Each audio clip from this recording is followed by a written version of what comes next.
আজ সন্ধ্যাবেলা আমার ভাই আমার কাছে আবদার করলো, দিদি পরোটা আলুর দম খাবো। তো ভাই যখন আবদার করেছে সেটা তো তাকে বানিয়ে দিতেই হবে, তাই সেই মতন আমি দোকান থেকে যা যা দরকার সব কিছু কিনে নিয়ে আসলাম। আর এখানে এখন আমি আলুর তরকারির জন্য মশলা রেডি করছিলাম। তো রান্না সম্পর্কে যেহেতু আমার খুব একটা জ্ঞান নেই, তাই অনেক কিছু ভুলভাল বলবো। সব মানিয়ে গুছিয়ে নিয়ে আমার ভিডিওটা দেখতে থাকো। তো চলো, এখন আমি আলুর তরকারির জন্য আলুগুলোকেও কেটে নিলাম, নিয়ে সমস্ত কিছু রেডি করে আলুর তরকারিটা বসিয়ে দিয়েছি দেখো এখানে। আর আলুর তরকারি বসিয়ে দিয়ে আমি পরোটাগুলোকে বেলে নিচ্ছিলাম, তারপরে সুন্দর করে কড়াইতে ভেজেও নিলাম।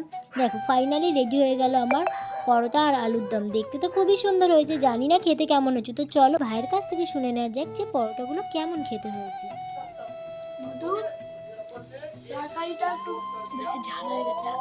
তোমরা তো জানো আমি বেশি ঝাল খাই না।